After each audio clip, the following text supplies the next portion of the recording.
Muy bien, estamos avisando a tus seguidores que empezaste a transmitir en vivo. Vamos a ver. Acá hay que poner. Ahí está, ahí tomó.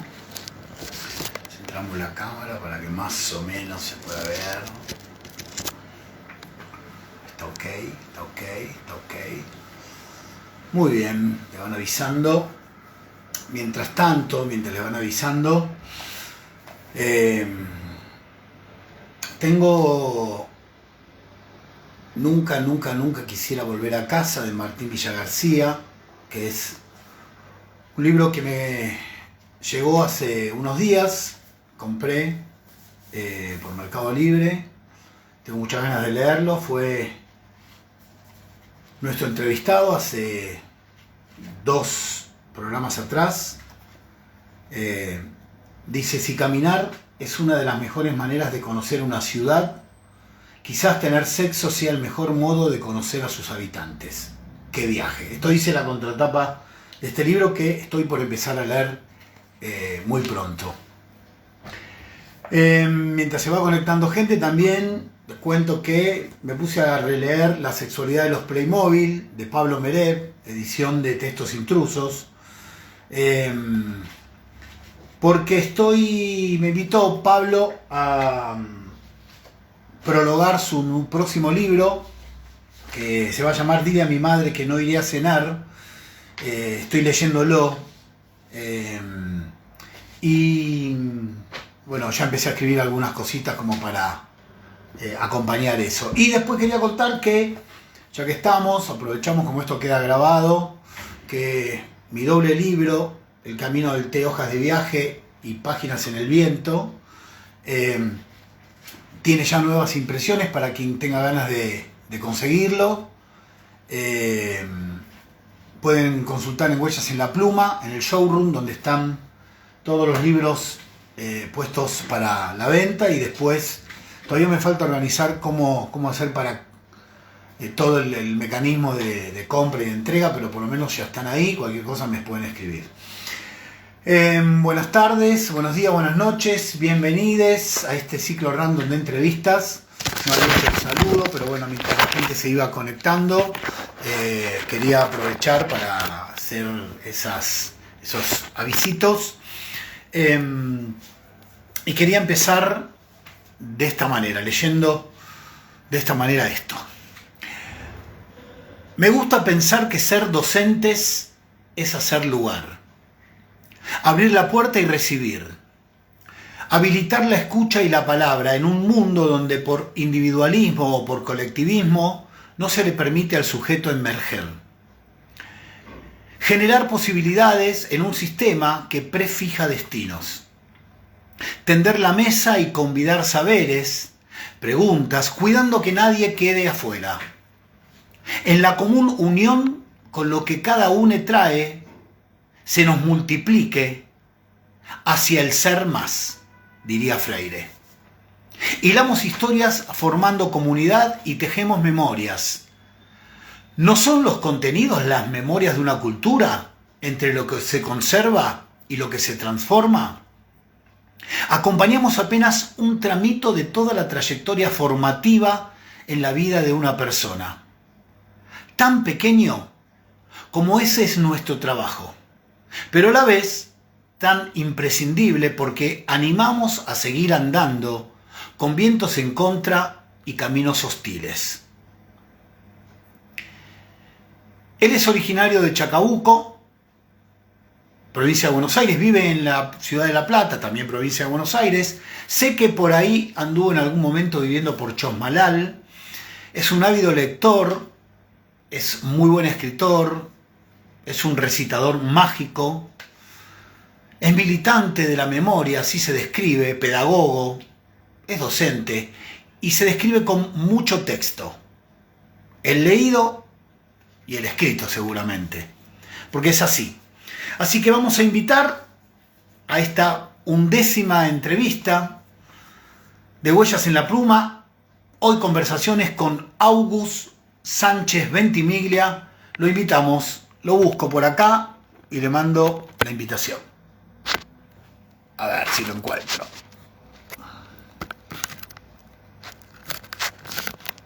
Vamos a ver, vamos a ver.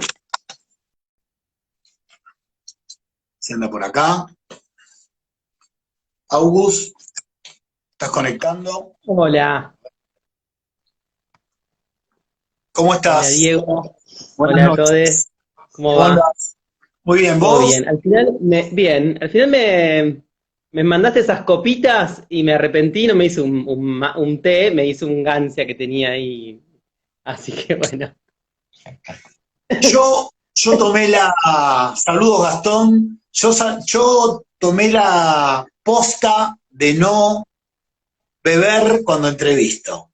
Porque cuando veo y entrevisto, me largo y hablo más de lo que tendría que hablar. Y la idea de estas entrevistas es más al INCADE que hablar yo. Entonces, prefiero la agüita, después salgo corriendo al baño, Está tomo bien. este vaso y una botella casi, a veces.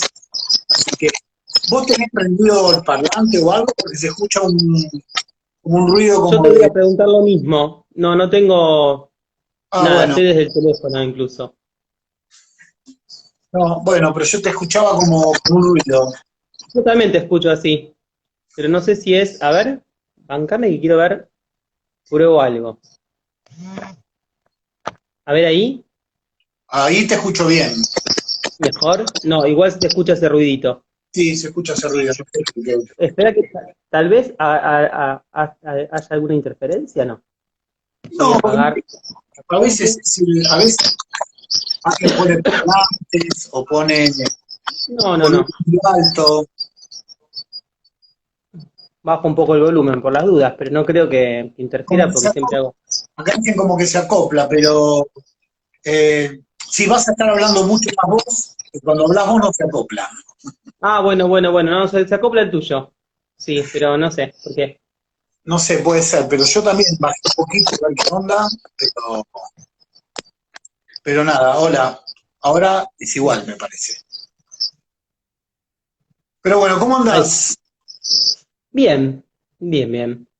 Después de un día de mucho trabajo, porque los martes y los miércoles son los días, bueno, vi que ya me habías presentado como docente y bueno, los martes y miércoles son los días que más laburo tengo como docente, así que hasta hace un ratito estuve corrigiendo, pero bueno, ahora ya está, ahora ya va terminando el día. ¿Cómo escriben hoy los estudiantes?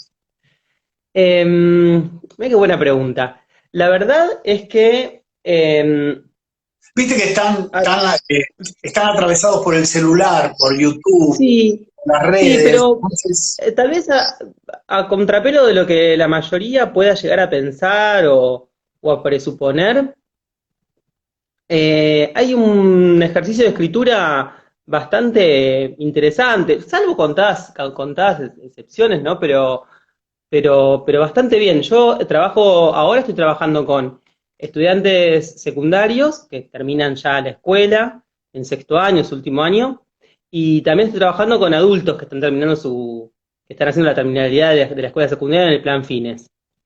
Es interesante esto que me preguntás porque justamente en el fines convido lengua y literatura, primero, segundo y tercero y les pido mucho ejercicio de escritura. Y realmente hay cuestiones interesantes, más que en la forma de la escritura, en el contenido. Los adultos y las adultas que están terminando la escuela o que retoman la escuela después de haber venido de una historia de expulsión del sistema, eh, lo hacen cuando se les habilita, ¿no? El espacio, desde un lugar muy genuino y queriendo contar muchas cosas. Entonces, más allá de la forma, que eso se puede ir andamiando, se puede ir acompañando, se puede ir puliendo, el contenido es muy interesante y es muy rico. Y además el desafío que estoy teniendo es que no tengo ni Classroom, ni Zoom, ni mucho menos todavía clases desde la presencialidad física, así que en los tres grupos que tengo de adultos es por grupo de WhatsApp. Por lo tanto, envío una actividad y por privado, por WhatsApp me van mandando o la foto, si escriben a mano, o el Word, si quien se anima a escribir, o directamente desde ahí. Y la verdad que salen cosas muy interesantes. El tercer año estamos trabajando en literatura latinoamericana, así que están leyendo a Galeano, a Benedetti, algunas por primera vez, y surgen reflexiones muy, muy copadas. La verdad, eso, desde el contenido, que es lo más importante, salen cosas sumamente ricas. Después, la forma es práctica, es andamiar, digamos, la escritura. No sé si estás de acuerdo conmigo, pero lo más jugoso es lo No, que está dentro. vos lo tenés más clara. Hola Rodrigo, lindo que estés por acá también. Eh, pero los estudiantes escriben y vos en algún momento empezaste a escribir también. Sí. Eh, Te animaste a escribir. ¿Cuándo recordás que fue y qué fue lo primero que empezaste a escribir cuando eras chico? Mira, escribí siempre desde muy chico y mucho. Por eso de mucho texto me representa.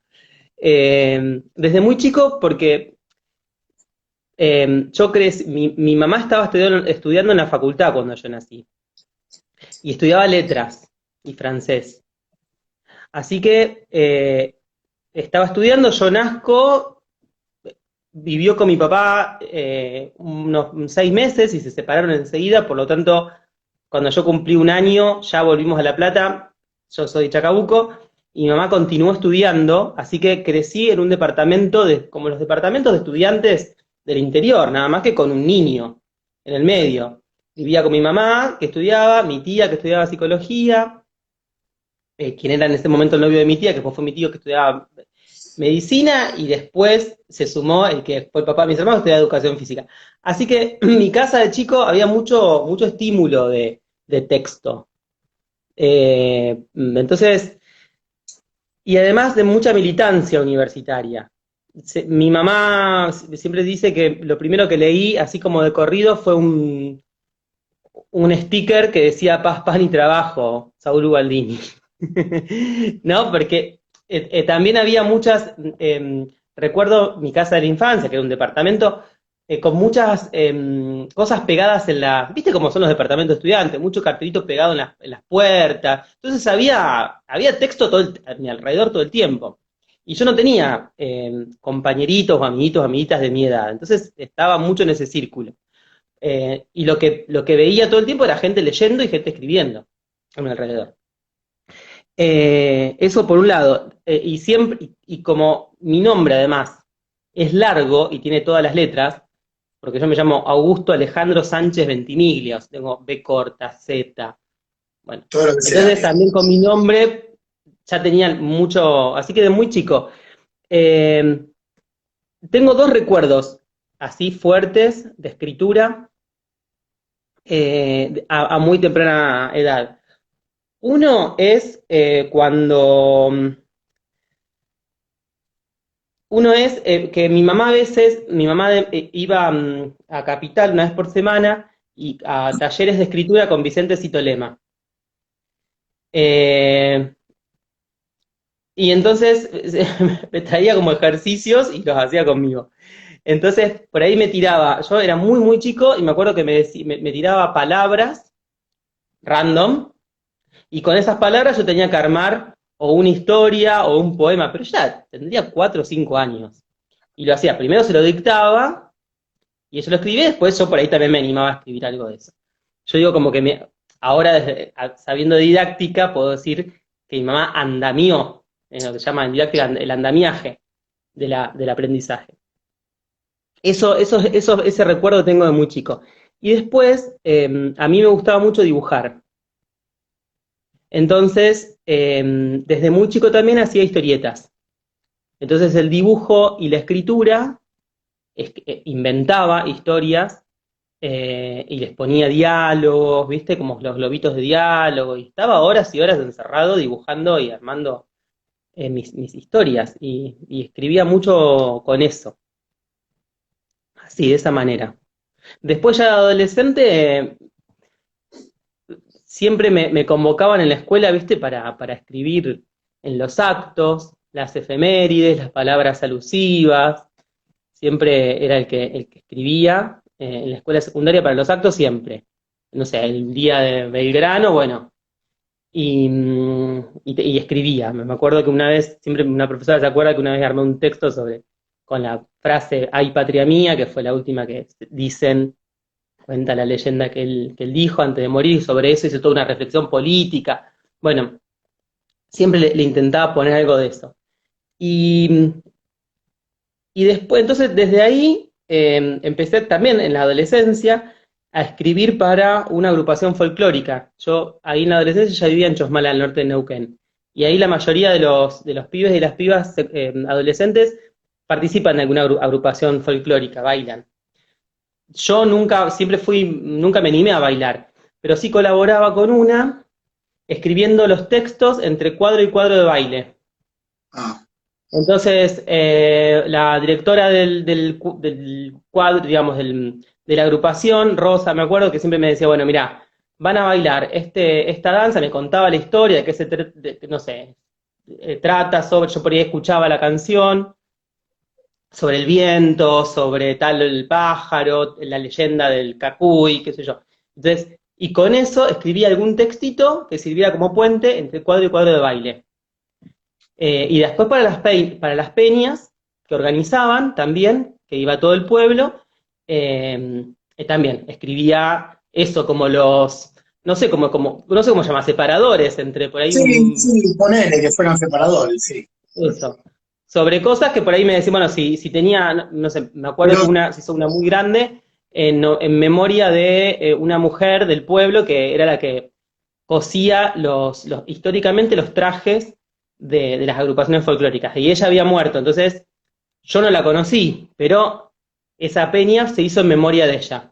Entonces yo tuve que hablar con gente que la había conocido, viste, hacer todo un trabajito de reconstrucción, y entonces entre cuadro y cuadro de baile, o entre agrupación y agrupación, yo leía algo que había escrito sobre esta mujer. Y me acuerdo que se me acercaban por ahí las señoras, ¿viste? Me decían, ay, ¿cómo se nota que la conociste? Yo nunca la había visto en mi vida, ¿no? Pero bueno, tiene que ver con todo el trabajito. Pero te digo, yo tendría 15 años, así que de ¿y muy vos, chico. y vos leías eso también? No. Sí, Ah, lo hacías vos. sí, escribía y leía. Eso. Así que te digo, era mi forma también de pertenecer, porque como te digo, la mayoría ahí en Chosmalal de mis compañeros y mis compañeras bailaban folclore. Yo no lo hacía, intenté un par de veces, ¿De qué no año, pude, pero bueno. de qué año estamos hablando? Y estamos hablando del 99, 2000 hasta el 2004, que fueron los 5 años de secundaria. Y Y, hacía eso.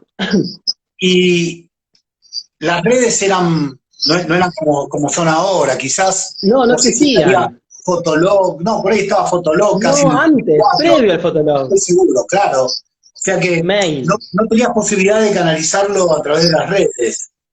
Y pensaste en algún momento estas cosas que te surgían de decir, algún día me gustaría publicar, algún día me gustaría desarrollar algo de la prosa, la poesía, el cuento, ¿En esa época decís o y en ahora? esa época. Mira, en ese momento eh, hay cosas que quedaron grabadas, porque me acuerdo, por ejemplo, una vez fueron a competir en un festival de folclore a Chile, y yo no fui, pero sí grabé en un estudio Tus con mi padres. voz, los textos. Entonces, eso debe estar, haber quedado, porque fueron con eso a bailar a Chile. Que no sé dónde habrá, que esas cosas que uno hace sin pensar, ¿viste? Uno las hace sin pensar en el después, o que uno le hubiese gustado quedarse con algo de eso. No sé, capaz que se perdió. Después, sí, en ese momento, si bien yo escribía mucho, y como te digo, escribía para ir para estos eventos, yo estaba más enfocado en el dibujo. Entonces estaba más interesado en que se publique. Participé por ahí de algunas exposiciones de dibujo a lápiz y demás, y sí estaba como más, la energía tenía más puesta en hacer las historietas y hubo un proyecto en algún momento de publicar y qué sé yo, esas cosas después quedaron en la nada, pero quedó ahí como ese deseo de en algún momento mostrarlo, digamos, más allá de mi círculo íntimo que conocía lo que hacía, digamos.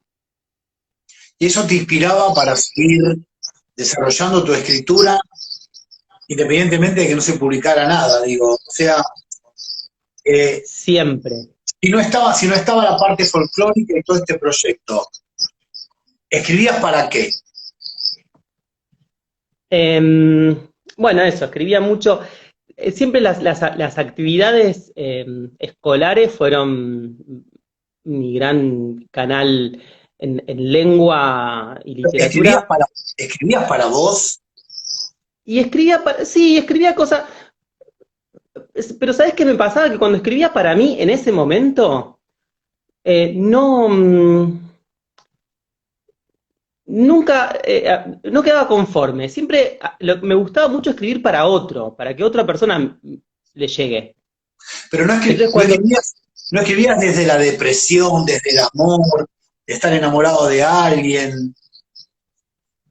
no, y intenté en algún momento, pero no escribía para mí. Sí, cuando empecé a escribir mucho para mí, fue en un momento que empecé ya de adolescente un poco más grande, ponele 16 años, empecé a militar en la iglesia, con los salesianos, en la iglesia de base, en la iglesia militante, digamos, ¿no?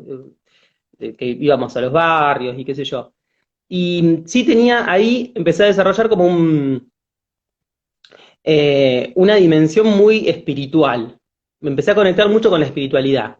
Entonces, lo que hacía era, escribía en cuadernos, tengo cantidad de cuadernos de esa época, ocupaba una carilla y escribía reflexiones desde las cuestiones espirituales, eso sí me lo escribía para mí. No tanto ni cuestiones del amor, pero sí reflexiones que me despertaban, no sé, o alguna situación que quisiera como ofrecer en ese momento a Dios, o reflexiones sobre, no sé, como estaba con los salesianos, sobre Don Bosco, o sobre, ¿no? Y cosas que eran como oraciones, pero eran más tipo carta. Y eso sí, me lo guardaba para mí y lo tengo todavía guardado para mí. Tengo como 5 o 6 cuadernos de un montón de años, hasta que tuve 25 más o menos, que casi metódicamente, casi todos los días, escribía alguna reflexión así. ¿Y qué leías en ese momento que te inspiraba a escribir? Em, leía de todo, porque de chico, en el periodo infantil juvenil, viste, leía mucho, me gustaba mucho la literatura de terror. Entonces, después, muchos de mis cómics, cuando dibujaba los cómics, tenían esa impronta, viste, del terror y demás. Eh, Después, sí, empecé a leer mucha literatura. En un momento me había copado mucho con la literatura latinoamericana, empecé a leer por ahí muy pibe, de muy pibe, digo, muy adolescente, Isabel Allende, eh, viste, toda esa, leía, bueno, Benedetti, Galeano, viste, me empecé a empapar mucho de esos textos. Eh, me hice muy borgiano en un momento de adolescente, porque tenía una profesora, Ana Tejerina, tenía como un amor a Borges. Aparte, ella era María Kodama, literalmente. El pelo, se vestía igual, bueno. Y íbamos a Neuquén Capital, a la Universidad del Comahue, una vez al año a participar de olimpiadas que organizaba la universidad, literatura. Entonces, durante todo el año nos preparábamos leyendo y analizando textos. Y, por ejemplo, ella me enseñó a leer a Borges, a ver cuándo cambia el narrador, que a veces el narrador cambia en un mismo párrafo. ¿Viste? Esos detallecitos de nuevo, me andamió de muy chico la lectura de Borges. Y yo la pude disfrutar porque la aprendí de muy pibe. Entonces, por ejemplo, en los cuentos de Borges los leía mucho a esa edad, a los 15, a los 16, ¿viste? Cuando por ahí compañeros estaban en otra. Sí, sí, tuve un recorrido así, Sí, leía de todo. Después también leía Harry Potter, cosas que se leían en ese momento, ¿viste? No le hacía asco a nada en ese sentido. Tuve un momento de ciencia ficción. A mí me gusta mucho Ray Bradbury. De hecho, mi novela favorita al día de hoy es una novela de Bradbury que no es de ciencia ficción, es una novela de un policial negro que se llama La muerte es un asunto solitario. Esa novela la tengo toda con las páginas. Sí, porque nada, la leí 25.000 veces y me encanta. Así que también tuve una época así muy de Ray Bradbury. Así me agarraban como oleadas y, y leía. Y en algún momento te enfocaste, dijiste, eh, me quiero dedicar a la docencia. ¿Cómo Sí. aparece eso en tu vida? Eh, Apareció un poco medio inconscientemente en un principio.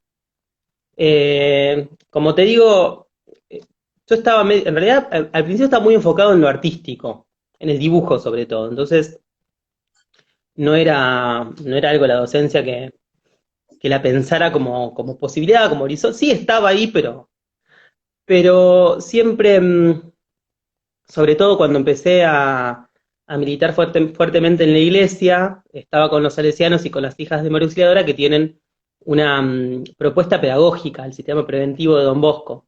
Entonces, siempre eso me empezó como a influenciar mucho y muy fuertemente. Después fui catequista, entonces también había algo ahí de la transmisión muy fuerte, hacía cursos también de didáctica de la catequesis, digamos. Siempre me interesó la formación mucho, no es que hacía las cosas porque sí, digamos, ¿no? Cuando me ponía a dar catequesis, me formaba, hacía cursos, ¿viste? Hacía cursos a distancia, cursos presenciales, sobre didáctica, ponele, no sé, la catequesis. Eh, y pero bueno, después en un momento tuve como mucha confusión, porque ahí se me colaban, digamos, cuestiones de mi propia identidad sexual, que no terminaba como de poder nombrar. Entonces estaba ahí como un poco confundido y en un momento tuve la idea. Me gustaba mucho la historia también, eso es otro dato que no. Me fascinaba la historia. Entonces, en un momento así ya, cuando estaba terminando el secundario, estaba entre ir a estudiar el profesorado de historia, pero no por ser docente, sino porque me gustaba la historia. El profesorado era como algo aparte. Pero bueno, estudiar historia o ser cura, o ser salesiano. Y mi madre, muy sabiamente, porque yo ya estaba totalmente decidido a ser salesiano, me apasionaba, sobre todo porque era una experiencia que hacíamos de iglesia muy de barrio, ¿viste? Muy barrial, muy de estar en la capilla o ir a las comunidades mapuches y demás. Entonces me fascinaba la misión en la Patagonia y todo eso.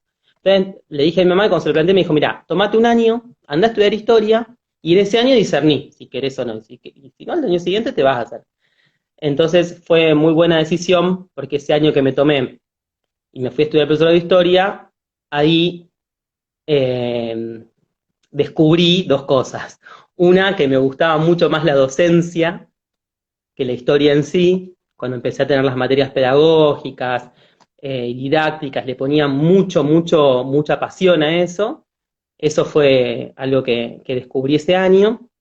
Y también me empecé a hacer cargo, empecé a nombrar también lo que me pasaba desde la sexualidad, de la identidad sexual. Y entonces Ahora, ahí vos, ya fui descartando el sacerdocio y hice 2 años y medio de historia, ahí dejé y después me vine a La Plata a hacer ciencias de la educación.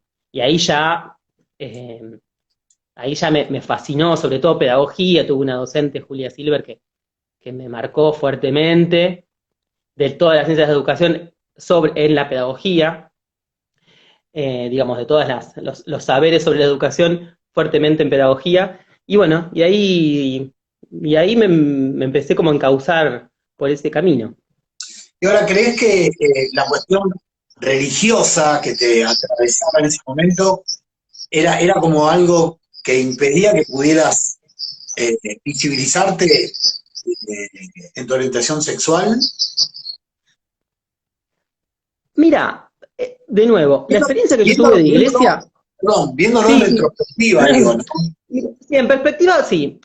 A ver, la experiencia que yo tuve de iglesia en ese momento no era una iglesia que o la experiencia que yo hice, ¿no? El ámbito donde yo no era una iglesia que se metiera con la bragueta de la gente, ¿no? No era lo que, no era un tema que habláramos, estábamos más preocupados, incluso los curas que nos acompañaban, las monjas más, no sé, en los derechos de los campesinos, ¿viste? Organizar, sobre todo en la Patagonia, ¿viste? Las cuestiones de o de ir las comunidades mapuches, o trabajar en el barrio, estábamos como más en otra, no era una, yo no tuve una experiencia de iglesia en ese sentido moralista desde lo sexual, no, no eran temas que se trataban, pero sí, ahora a la distancia, sí sentía en el fondo como algo de culpa, ¿no? Como, bueno, en algún momento, eh, pero no solamente por la cuestión religiosa, por el mandato familiar también, ¿viste? Como,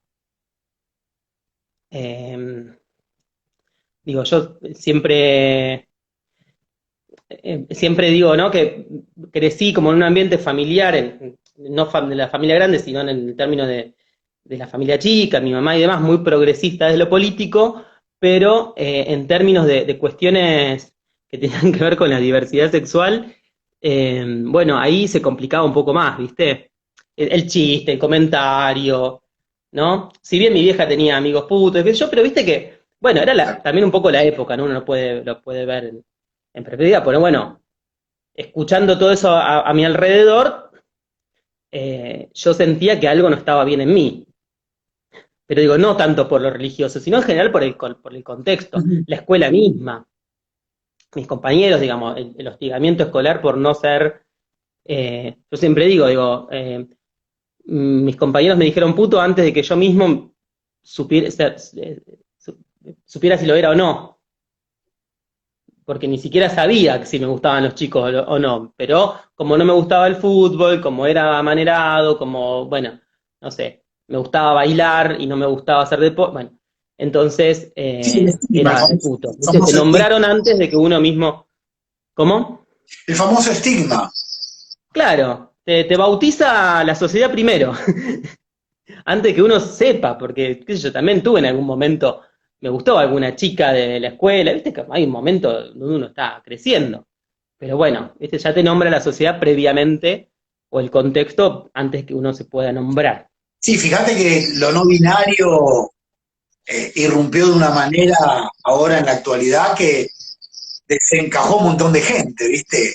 Que se oponen Sí, sin saber, que opinan sin saber, que no entienden, o aquellas personas que cuestionan el uso del lenguaje inclusivo por una cuestión simplemente, ¿qué me vienen con eso? Pero no hay un análisis, no.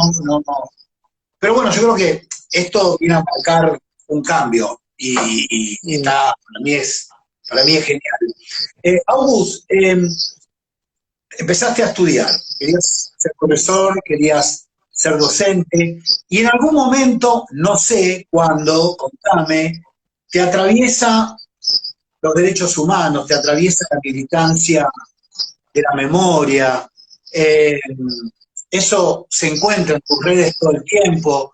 Yo te descubrí a través del año pasado, a través de la pandemia, te descubrí leyendo un montón de textos, por eso también después te invité para que leyeras algún poema de los míos en la presentación de mi libro.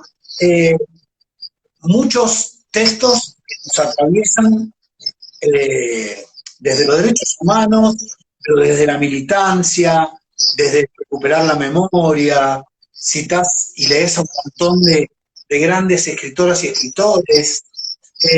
¿Cómo llega todo eso a tu vida? ¿Qué momento? ¿Por qué? eh, eso no llega, no llega en ningún momento. Eso nací y ya me rodeaba. Así como yo te digo que nací y ya me rodeaba, no sé, mi vieja leyendo Rayuela de Cortázar, estudiando con mi tía letras y en la mesa, mientras, o mi vieja escribiendo, mi vieja es escritora además. Entonces, bueno, la cuestión de la memoria siempre, siempre estuvo. En mi casa siempre hubo, pero desde que yo, no sé, recuerdo, siempre hubo una foto de Eve como si fuese una abuela nuestra, no sé, como si fuese un pariente en el comedor. Eh, entonces, de hecho, me acuerdo que fue un impacto para mí, porque yo crecí pensando que había como un consenso de acompañamiento a las madres. Como yo crecí con eso, pensé que todo el mundo estaba de acuerdo, o sea, que nadie discute. Y fue como muy impactante cuando empecé a crecer y empecé a darme cuenta que había gente que, o sea, más allá de los milicos, que había gente incluso alrededor que no las acompañaba, ¿no? Fue como fuerte eso. Para mí era natural, era lo que, no sé, como hay gente que creció naturalmente creyendo en Dios, bueno, para mí el acompañamiento de las madres y la lucha de los desaparecidos, iba a la plaza los jueves, o sea, no todos los jueves, pero sí he ido a alguna marcha de la resistencia de chico, así que eso formó parte también de mi entorno, me abrazo. Eh, hay dos figuras que a mí me conmovieron siempre y que, y que nunca las puse en cuestión, que es Evita y las madres. Bueno, son como dos ahí columnas que nunca cuestioné casi religiosamente, no sé cómo decirte, y que además me conmueven y me conmovieron siempre y me siguen conmoviendo. Después, el resto de las cosas, muchas cosas las fui deconstruyendo, incluso también de mi propia formación progresista familiar, porque hay cosas que también uno se empieza a despegar y empezaba a cuestionar, por más que hayas tenido una formación progresista, hay cosas que cuestionar de eso. Pero Evita y las madres siempre fueron como ahí dos irrenunciables, ¿no? Y de nuevo también, incluso cuando estuve en la iglesia, el obispo de Neuquén, siempre acompañando a las madres de Plaza de Mayo, de Neuquén, digamos, no era algo que tampoco estuviese desgajado de la militancia religiosa en ese momento. En el 2003 refundamos con unos compañeros el centro de estudiantes de la escuela, que hacía como 20 años que no había centro de estudiantes, digamos, estamos hablando del 2003, ¿no? No al ALCA, había todo un contexto. ¿Cómo? Un contexto, sí. Había todo un contexto que acompañaba, ¿no? Después ahí inmediatamente asumen esto, entonces había todo un contexto y yo y algunos compañeros más que también teníamos en casa una militancia por ahí gremial o política, bueno, refundamos y me acuerdo que lo primero que hicimos había un sillón en la escuela que decían que cuando Videla había visitado el pueblo se había sentado ahí, entonces lo expropiamos, lo llevamos al centro de estudiantes, lo intervinimos todo, o sea que ahí hicimos el primer acto por Malvinas de la escuela en ese momento, que no se hacían actos para el 2 de abril, el primer acto en Malvinas, y me acuerdo que yo escribí un texto vinculando Malvinas con dictadura, que era algo que hasta ese momento no, viste, se hablaba de Malvinas, pero como algo aparte, ¿no? Diciendo que también fue parte de la dictadura. O sea que siempre la cuestión de la memoria y los derechos humanos estuvo fuertemente en mí. Y bueno, hace ya unos años, bueno, nada, siempre acompañando a las madres, siempre he ido a la plaza y demás, y hace unos 4 años más o menos, después de pasar por algunos espacios de militancia, dije, bueno, si esto siempre fue lo mío, voy a militar en esto, orgánicamente, digamos, ¿no? Más allá de la militancia cotidiana. Y bueno, empecé a militar en la Comisión Memoria y Justicia de Chacabuco, que es el organismo de derechos humanos de Chacabuco, con familiares de detenidos desaparecidos de mi pueblo, ¿no? Que ya vienen, obviamente, desde toda la vida luchando, y bueno, me sumé a acompañarlos y acompañarlas. Así que bueno, esa es mi militancia. Hoy mi militancia orgánica está puesta ahí y creo que va a seguir puesta en eso porque es lo que más me convoca, lo que más me conmueve y donde yo también siento que más puedo aportar. ¿Y cómo podés combinar o trabajar este tema como militante de la memoria, de los derechos humanos, como docente? Viste que a veces es muy criticado, hace poco estuvo el famoso caso de la profesora. Eh, Sí. y además siendo un avesado en historia, digamos, ¿cómo haces para combinar todo eso? ¿Lo ves, o sea, Em, lo ves difícil? ¿Es no. natural? ¿Cómo lo reciben los estudiantes? Sí, yo hay un texto de Adorno que se llama La educación después de Auschwitz, que él dice que después, que después de la experiencia bueno, específicamente de ese em, ¿cómo es? De ese campo de concentración, pero bueno, uno podría decir después de la experiencia del Holocausto, dice Adorno, la educación no puede ser igual. Hay un antes y un después de esa experiencia de barbarie humana tan terrible, ¿no? Digamos, las cámaras de gas, o sea, es como llegar al fondo de la oscuridad humana. Entonces, él dice, después de esa experiencia, la humanidad no puede educar de la misma manera. Que esa experiencia no se repita, dice Adorno, tiene que ser la primera, el primero de los objetivos en educación. Y ese es como mi texto de cabecera docente. Yo creo fuertemente en eso y sigo fuertemente eso. Hoy, acá en Argentina podríamos decir, si hacemos un paralelismo, que la ESMA, como paradigma, digamos, de todos los centros clandestinos que hubo a lo largo del país, que la ESMA no se repita, tiene que ser el primer objetivo educativo. No se puede volver a repetir. Entonces tenemos que después todos los demás objetivos están después que ese. Pero que esa experiencia no se repita, que ese horror no se repita, que no se repita la entrega de bebés, que no se repita los vuelos de la muerte, que se puede repetir, porque no, nada, ¿no? Hoy escuchaba a Vera Jarach, que es una madre de Plaza de Mayo, que ella sufrió el holocausto judío, porque ella es judía, y después se vino a la Argentina para escapar del nazismo, o sea, es víctima doble, y su hija terminó en la ESMA. Entonces ella dice, yo pensé que no se iba me vine a la Argentina porque pensé que no se iba a repetir, y acá, entonces nada está asegurado en la historia. Entonces, esa es mi premisa. Y desde ahí trabajo. Y además porque veo que hay todavía mucho desconocimiento, a pesar de 45 años de la última dictadura, hay mucho desconocimiento de lo básico que son de algo básico que son los derechos humanos. Se desconoce, hay mucha ignorancia sobre eso. Digo, hay Bueno, mucha gente que repite, hay derechos humanos para algunos, pero esa cosa como esos clichés, tal cual. sin saber qué son, que además no son un invento de los organismos argentinos, que los derechos humanos tienen que ver con, digamos, se firmó el Pacto de San José de Costa Rica, hay toda una historia. Hay tanto desconocimiento que eso es lo que asusta y aterra, porque si desconocemos eso básico, puede volver a ocurrir cualquier cosa. Viste que se está filmando una película sobre el Nunca Más, en realidad sobre los juicios, creo que trabaja Ricardo Sí, Darín. sobre el... No Sí, sé, no sé de qué viene la película, pero me parece buenísimo que empiecen otra vez, o que ojalá se empezaran a impulsar otra vez películas o documentales que tengan que ver con eso. Hace poco se estrenó Sexo y Revolución sobre la dictadura y el movimiento LGBT, las persecuciones, la cantidad de compañeras y compañeros que fueron secuestrados y torturados y algunos desaparecidos.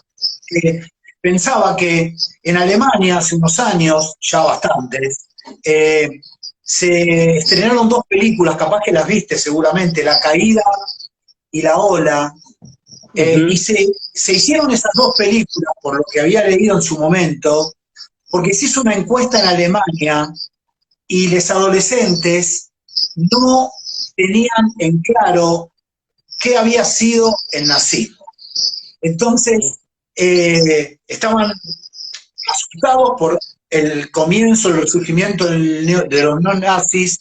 Entonces, hicieron estas dos películas para volver a poner en debate los últimos días de Hitler y la historia de lo que implicaba, no sé si la viste la ola, Sí, eh, de lo que implicaba que un profesor eh, adoctrinara con una investigación y un juego a su grupo de estudiantes con las consecuencias de lo que eso iba a derivar, ¿no? sí, sí, Nada, sí. me parece que cuanto menos hablamos, cuanto menos exponemos lo que pasó, eso se pierde, Sí. ¿no? Y aparte lo que empieza a suceder con la memoria reciente es que más, más empieza a haber distancia histórica, corremos el riesgo de darlo como historia. Y los pibes empiezan a verlo como historia, como algo que ya pasó Pasó. hace mucho, ¿no? Digamos, a diferencia por ahí de mi generación, que por ahí estaba, viste, yo nací con Alfonsín, entonces, bueno, nosotros crecimos, si bien con un silencio grande en la escuela, bueno, la cuestión no estaba tan distante, era una historia que estaba ahí, hacía 15 años, ponele, 10 años. Pero ya ahora ya hace 45. Entonces los pibes lo empiezan a ver como algo más, ¿no? Como, bueno, vimos no sé, Edad Media, dictadura, ¿no? Como algo, un contenido más de historia. Se empieza empieza a tomar distancia. Y, y a veces se da de esa manera en la escuela, porque no es que no se da como contenido, de hecho se tiene que trabajar por currícula el 24 de marzo, se tiene que trabajar el 16 de septiembre en la escuela secundaria. Entonces empiezan a dar así como algo que pasó y hace mucho, y estamos viendo el resurgimiento en América Latina de Bolsonaro, a ver, que tiene mucha banca popular, o sea, no es que lo bancan dos o tres locos, se tiene todo un movimiento y hay juventudes que acompañan. Hay juventudes que están acompañando fuertemente el proyecto de Milei.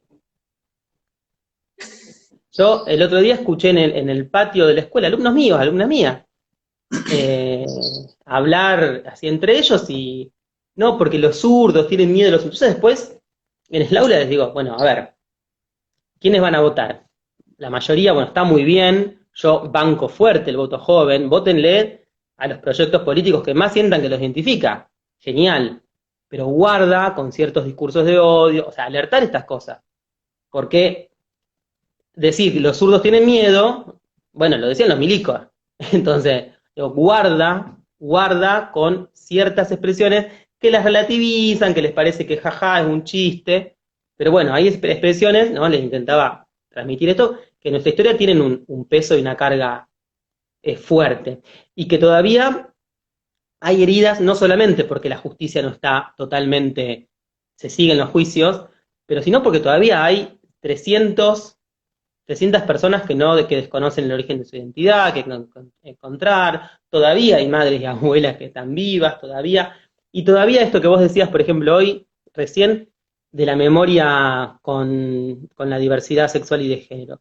Todavía la memoria de la dictadura se sigue, hay como capas que siguen apareciendo, ¿no? Hace 5 años atrás, hablar de los 400, sí, ¿quiénes hablaban? Por ahí los militantes, los activistas que estaban en eso, pero no era algo que se había hecho como muy popular. Bueno, ahora se estamos discutiendo la memoria, o estamos discutiendo, los juicios de lesa humanidad están sumando la perspectiva de género. Empiezan a juzgarse también ahora el trato específico que tenían las mujeres en los centros clandestinos. O sea, la memoria sigue siendo algo que no está cristalizado, que sigue siendo dinámico. Para mí la mejor manera de trabajarlo en el aula es, yo aprendí así con los familiares, a escuchar lo testimonial. Me parece que no hay, o sea, uno puede pasar una película, puede dar un texto, pero el testimonio es otra cosa, porque además esas luchas se hicieron poniendo el cuerpo, entonces la mejor manera es que te lo cuenten quienes pusieron el cuerpo. Me gusta, yo intento llevar cada año a un grupo, acá en La Plata está la Plaza San Martín, donde las madres daban la vuelta, están los pañuelos, entonces hacemos la ronda, ponemos el cuerpo también, esa me parece que es la mejor manera. Entonces vamos, hacemos la vuelta como hacían las madres, Me parece que como ellas pusieron el cuerpo, poner el cuerpo también es un aprendizaje. Eh, y en la escuela donde yo estoy trabajando hace 3 años que arrancamos un proyecto de jóvenes y memoria, que es, los pibes se preguntaron si había alumnos desaparecidos de la escuela. Entonces estamos reivindicando la memoria de los alumnos desaparecidos, hicimos un mural con mosaicismo en el patio. Entonces también saber que, a ver, a esta escuela también vinieron pibes que eran como nosotros, que compartían el patio, que habitaron estas aulas y están desaparecidos, también le da otro sentido. Ya no es el contenido que veo en un libro de historia o que veo en una película, sino es algo que también pasó en esta escuela, también nos atraviesa. Tal cual. Entonces, me parece que esas son las mejores maneras de seguir construyendo memoria con las nuevas generaciones. Acá nos dice Lean, Damián Sosa, eh, qué miedo cuando escuchamos a los jóvenes idolatrar a personajes como Milei, ¿no?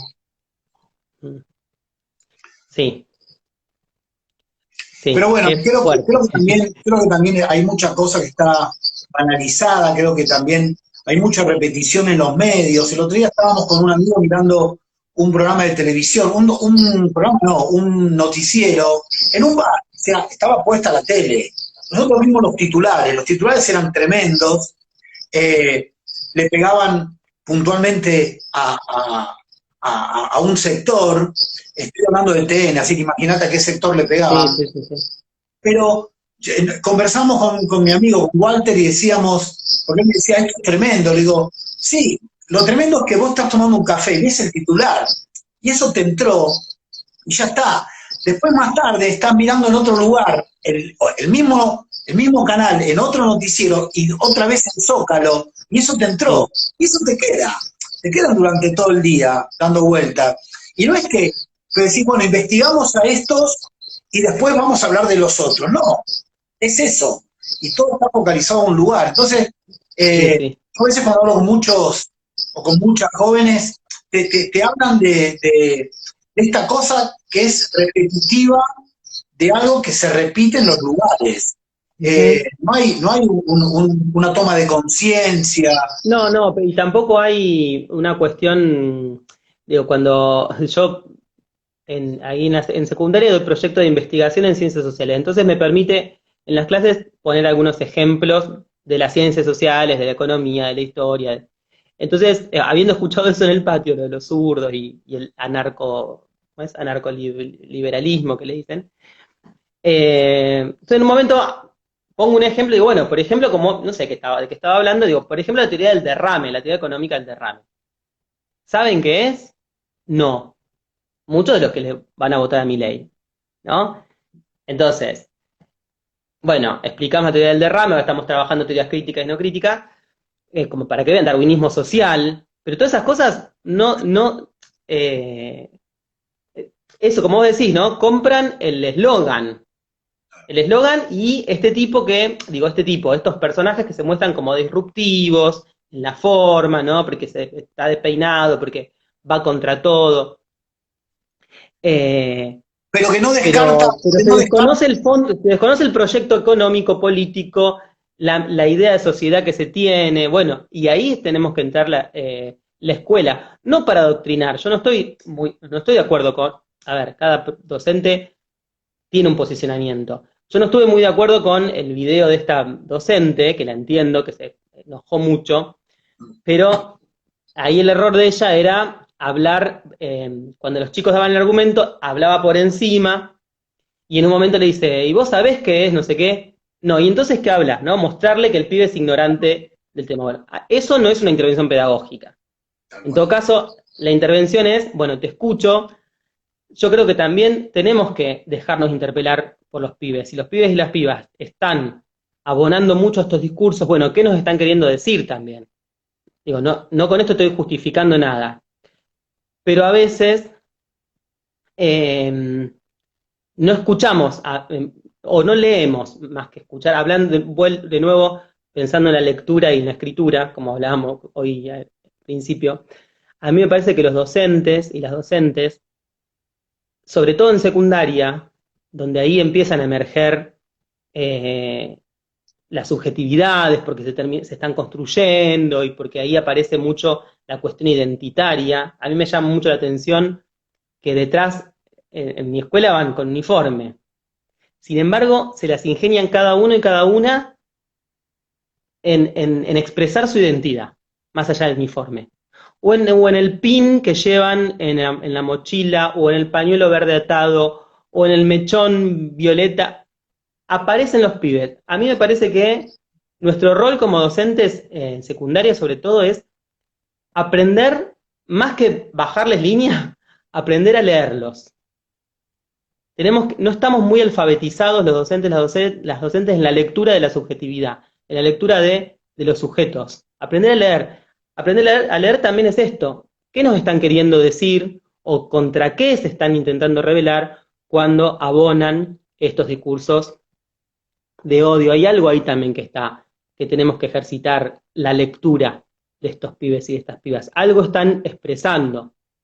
No sé qué, no me preguntes, pero bueno, lo tiro como ejercicio. Aprendamos también a leer, corrámonos del adultocentrismo y aprendamos a leer a los pibes y a las pibas, tanto en lo no dicho como en lo dicho, sobre todo en lo no dicho. ¿Estás escribiendo cosas por el estilo que ayuden a pensar? ¿Te animás a escribir esas cosas? Y escribo mucho, viste que vos me en las redes, sobre todo, estas reflexiones. Muchas después las paso en limpio y las voy guardando. Tengo pendiente la tesis el año que viene para hacerla, de pedagogía. Estoy trabajando sobre Freire, fundamentalmente. A mí Freire me sigue ayudando mucho y lo sigo descubriendo, y a propósito ahora de los 100 años que cumplió. Mm. Pero bueno, sí, algunas cosas también tengo escritas por ahí en algún momento, como estaba mucho más metido con la cátedra de pedagogía, bueno, algunas cosas con otros, viste por ahí alguna publicación, alguna ponencia, algunas cosas de esas tengo.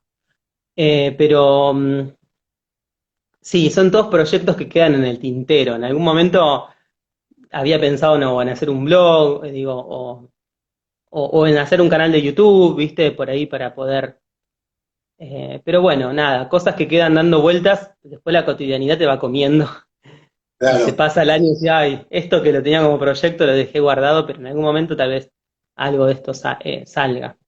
Mira, yo cuando fui a publicar por primera vez en el 2014, dije, bueno, antes de publicar, mientras estaba terminando, dije, tengo que hacer un blog, por lo menos para mostrarme.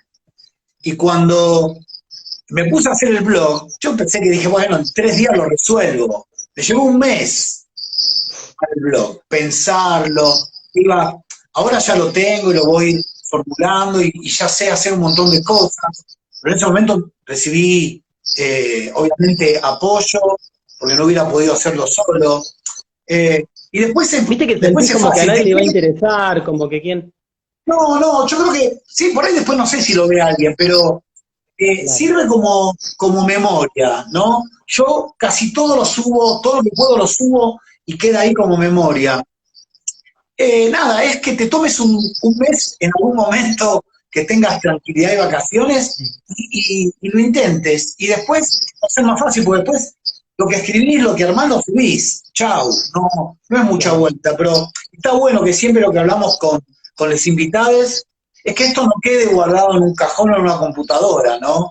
Ujú, Que las ujú. cosas que uno escribe, y vos escribís muy bien, lo puedas canalizar y lo puedas soltar para que eh, le llegue a la gente. Es importante a veces, eh, el mensaje que una tiene para dar no va a transformar a la gente, pero bueno, como dijo Charlie Sí, sí, García, sí. los Beatles capaz que no transformaron el mundo, pero me transformaron a mí. Y a veces algo chiquitito, viste, esa semillita y esa gotita termina siendo, esa gotita de agua termina siendo un bosque en algún momento. Sí, sí, sí. A mí de estas cosas que tienen que ver con lo pedagógico, en general, bueno, el otro día vos me mencionabas una reflexión, un textito con la intervención de uno de los pibes que hablaba de que todo el pedo, que los pedos son responsabilidad social.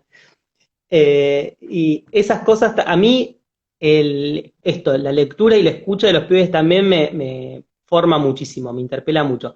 con los adultos también en educación.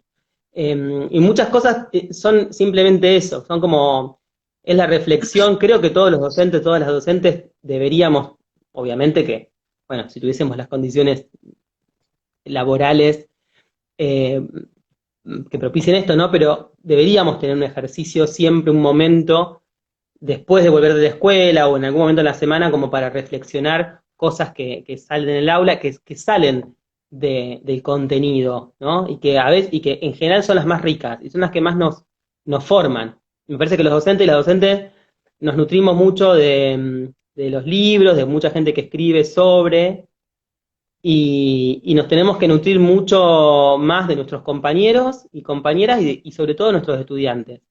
Y, digamos, no es frase hecha, es real, es real. Eh, pero nos tenemos que dar el tiempo para la reflexión sobre lo que sucede en el aula, sobre algo que dijo algún pibe, sobre alguna intervención, sobre algo que observamos. Yo sobre eso sí escribo mucho. Reflexiones del aula, sí, sí escribo muchísimo. Y siempre creo también que la escritura, en cualquier sentido, si bien lleva el nombre de quien le pone la letra, siempre es comunitaria, siempre es un diálogo. Eh, Así sea sobre, no sé, algo, no sé, me acuerdo la primera vez que fui a una marcha del orgullo, bueno, todo lo que me pasó con eso, que me dio un beso con un trosco que me encantó y bueno, y después sobre eso escribí algo, ¿no? Y bueno, y ahí estaba dialogando, no, ahí también estaba dialogando con ese trosco, con quienes marcharon conmigo, ¿no? Una amiga me dijo que siempre la escritura es coral, ¿no? Como un coro, ¿no? Siempre es una voz que no es individual, nunca.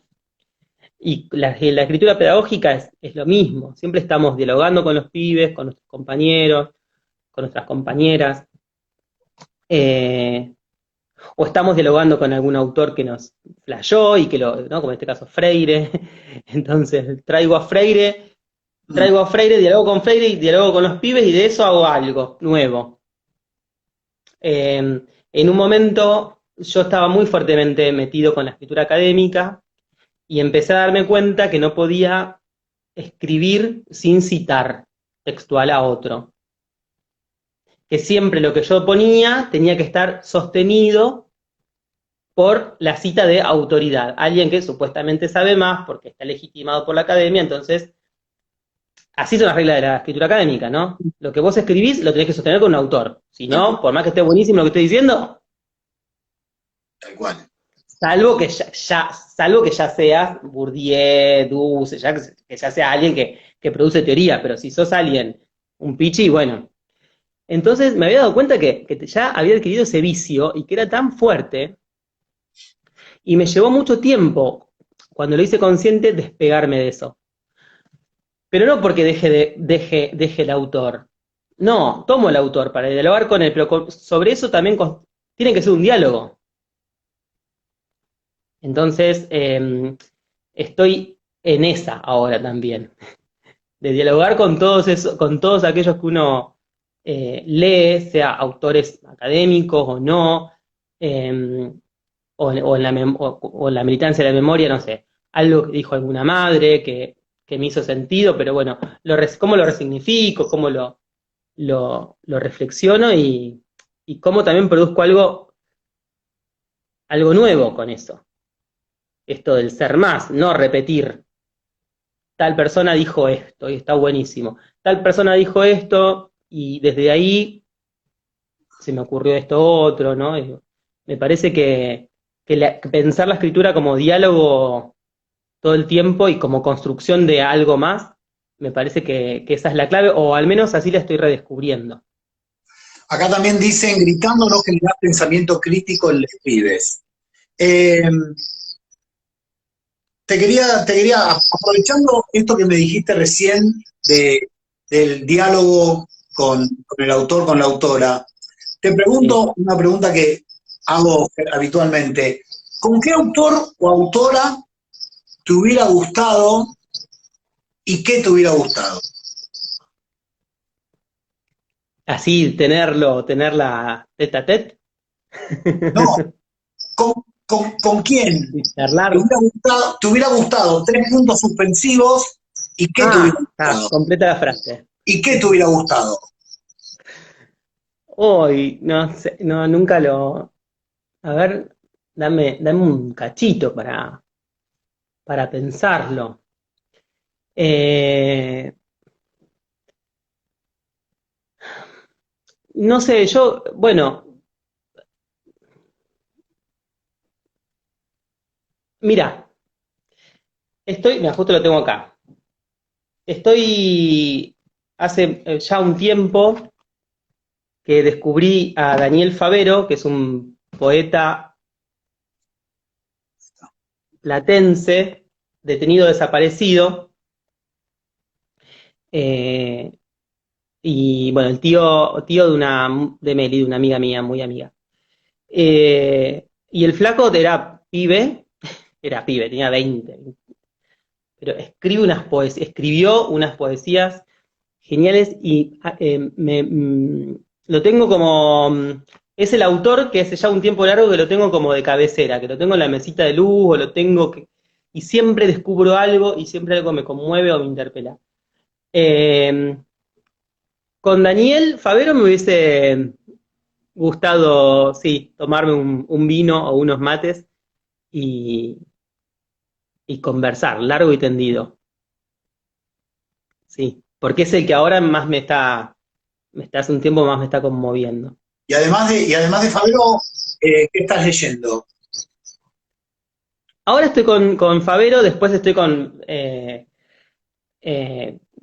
siempre tengo un Freire a mano, algún librito, alguna carta que pretende enseñar, pero bueno, para nunca despegarme de él.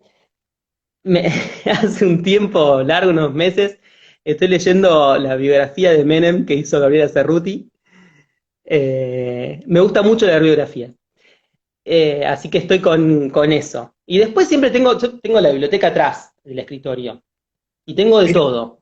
me diste Así pie, que, me así que diste siempre pie tengo algo que saco, que hago así, me doy vuelta y saco, y digo, quiero leer esto. No sé.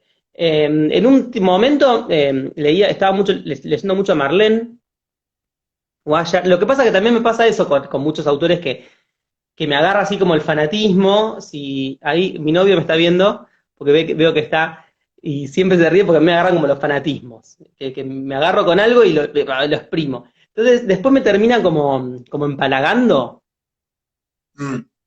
Me pasó, por ejemplo, con Isabel Allende hace muchos años, que en un momento me había agarrado, pero desaforadamente, y después leía algo de ella, 2 líneas, y me repugnaba su escritura, ¿viste? Me había como empachado. Claro. Y me pasa eso, ¿viste? Bueno, con Marlene también me pasó que leí, la escuchaba. Bueno, Bueno, pero eso nos pasa con la música también, que uno agarrás un disco y lo escuchás 200 veces, 300 veces, y después cuando alguien lo quiere poner, vos decís, no, sacá esto, pon otra cosa. Y no es porque no te guste, es porque te empalagó. Recién me diste pie con esto de la claro. biblioteca, porque te iba a decir que siempre tú en la pandemia leías algo y siempre estaba la biblioteca atrás. Y un día publicaste un texto de Liliana Bodó que, que decía, eh, las bibliotecas preservan y ofrecen algo mucho más importante que la literatura, ¿no? ¿Qué ofrecen para vos? Algo Mm. más que la literatura. Mira, tengo un tema con las bibliotecas, porque yo voy a todos lados con los libros a cuestas, desde siempre. Libros, discos y fotos. Pero los libros, eh, viste que hay gente que se va mudando, yo que alquilo, hay gente que se mueve y dice, bueno, no me voy a mudar con todos los libros, no sé, lo dejo en la casa de mi vieja hasta que tenga. No, yo voy con toda la cantidad de cajas y cajas a todos lados. O sea, no. Incluso puedo dejar en la casa de mi abuela ropa de invierno, pero los libros me los tengo que llevar conmigo. Y tengo libros desde cuando era chico, tengo la primera novela que leí, que era de mi vieja cuando era chica, que se llama Dar, el diario de Ana María, que es el diario de una adolescente, a los 8 años, y que ella me empezó a leer de a poco y después me dejó solo y la terminé yo. La tengo, O sea, tengo desde esas reliquias que cada tanto las chusmeo hasta cosas nuevas, de todo. Y yo siempre digo que donde voy, no es que armo la biblioteca, siembro la biblioteca. Para mí a las bibliotecas me gusta pensar que las siembro, porque para mí ofrecen vida, es como un árbol. Eh, los libros no están ahí como un objeto muerto. Yo creo que incluso los libros juntos son más que la suma de todos ellos, creo que juntos en la biblioteca ofrecen algo mucho más. Nada, mundos posibles, maneras de entender y de leer el mundo, esa es otra cosa que aprendí de Freire que me gusta mucho, ¿no? Pensar que los libros te ayudan no a leer el libro, te ayudan a leer el mundo. También hay libros que son libros de mierda, o sea, tampoco es una cuestión de hacer fetiche del libro. O sea, digo, a ver, con perdón si hay algún lector pone, no sé, de esta Matea o de. Pero para mí ese libro no me ayuda a nada. No, bueno, no es que uno hace un fetiche del libro por el libro de sí mismo, por el objeto. Pero sí, en general los libros que elijo son libros que me ayudan a leer el mundo, que me ayudan a crecer. Eh, y también los tengo como, porque en las bibliotecas siempre, además tengo fotos, no sé, no, tengo piedritas de Malvinas, tengo un pedazo de la corteza del álamo Carolina que inspiró a Loldo Conti, tengo como objetos y como la tengo a Gilda, tengo el pañuelo de las madres que me regalaron, voy teniendo como altarcitos, ¿no? Y me gusta prender velitas. Yo creo que también en las bibliotecas, y esto sí lo creo fuertemente, creo que en las bibliotecas moran, son como altares, no sé, como que moran ahí espíritus o duendes. Creo fuertemente en eso, sí. Eso. Ojo con quedarte dormido que se te caiga la vela. No prendo no, prendo por ahí a veces, qué sé yo. Pero, pero sí a la biblioteca le doy como ese también, como ese uso. Eh, Creo que está ahí, que hay algo que me protege. Mi bisabuela materna, Estrella, se llamaba, le decíamos Porota, era una gran lectora. Y yo con ella tengo tuve siempre un vínculo muy fuerte. Ella es de Saliqueló, y cuando era chica solamente había sexto grado. Escuela primaria está sexto y después no había escuela secundaria en los pueblos. Entonces hizo sexto grado y después se formó como autodidacta. Iba a la biblioteca de su pueblo todos los días y leía y leía y leía y leía y leía. Y bueno, nada, era una mujer, además que era súper fina, así que ya te servía el té con el platito, la porcelana, los caireles de cristal, era así toda como toda muy paqueta, pero además leía varias novelas al mismo tiempo, leía novelas en inglés, se escribía con una amiga en inglés que vivía en Estados Unidos para ejercitar el inglés en la escritura. Y tenía bibliotecas con ese olor al libro viejo, ¿viste? A ese libro amarillento. Eh, y ella también fue para mí una gran referencia lectora. Y, y además yo siempre tuve un vínculo muy fuerte con ella, incluso después que falleció, me sigue pasando que nunca recuerdo el día del fallecimiento, pero siempre ese día pasa algo o le encuentro una carta, algo que ella me hace saber que está presente. También creo que la visa vive en las bibliotecas, así que también la tengo a ella en esto de que creo que moran ahí espíritus, que creo que me está cuidando también desde ahí.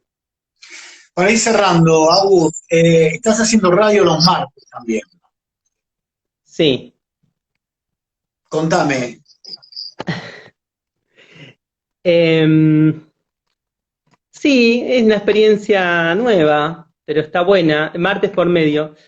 Mira, en realidad los martes hago radio, los miércoles, todos los días. eh, Eve siempre dice que todos los días hay que hacer algo, aunque sea chiquito. para transformar el mundo. Y yo le tomé la palabra, me gusta pensarlo así que todos los días intento hacer algo, o desde el aula o desde cualquier otro espacio. Y entre esas cosas, martes por medio, una columna en un programa de radio de Berizo, que es una columna sobre diversidad y disidencia, que en realidad es un espacio que tiene en la radio una ONG que se llama Decir Basta, que es bien territorial y que, bueno, acompaña en casos de violencia de género de Berizo.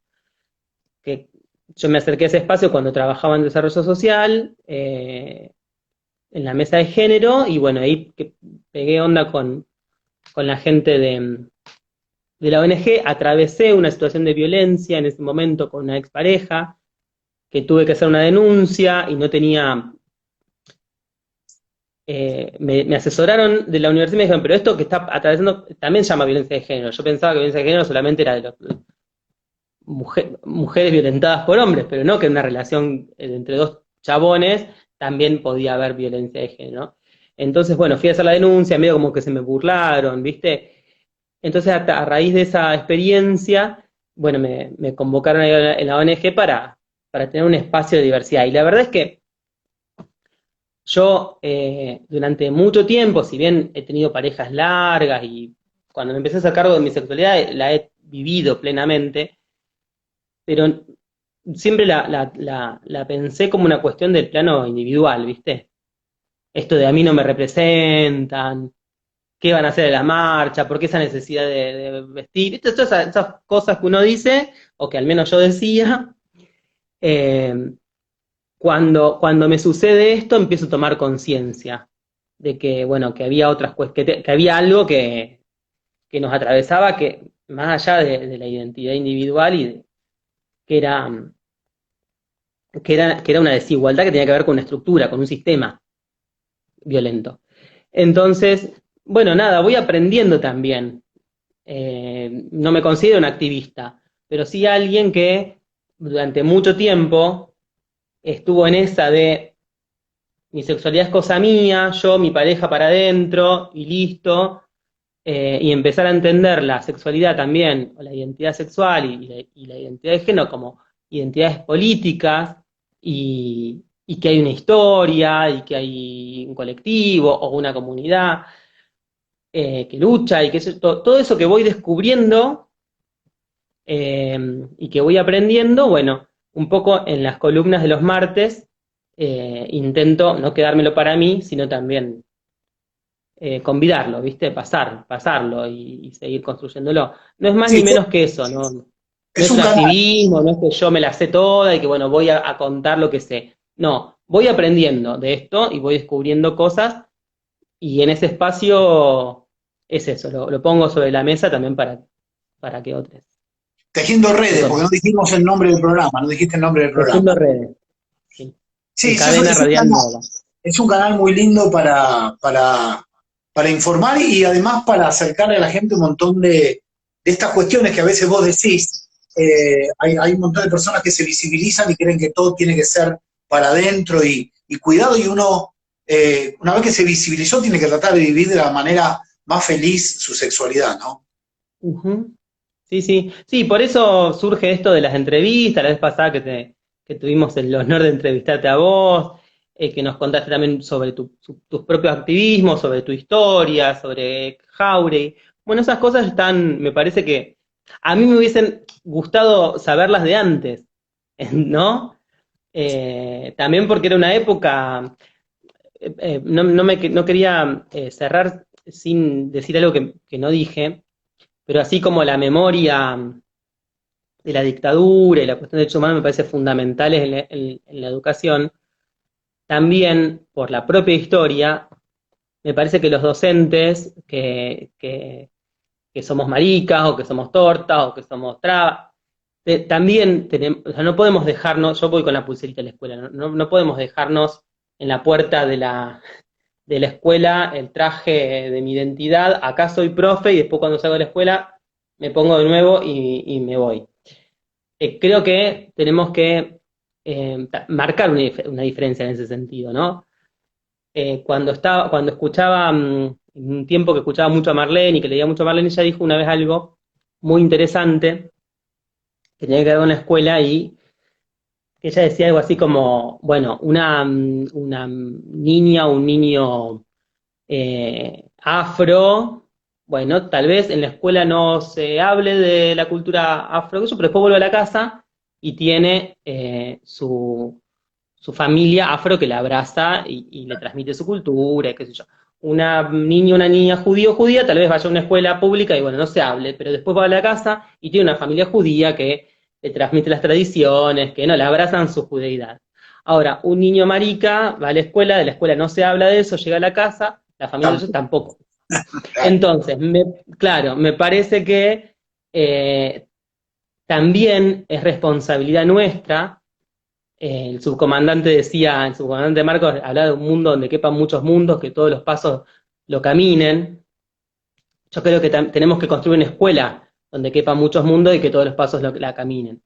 Eh, y es responsabilidad nuestra, digo, y quienes digo, qué lindo hubiese sido de chico que, no sé, se hable en la escuela o tener, se hable de la historia de las luchas, no sé, cuando se veía los 60 veíamos el Mayo francés, pero nadie hablaba de Stonewall.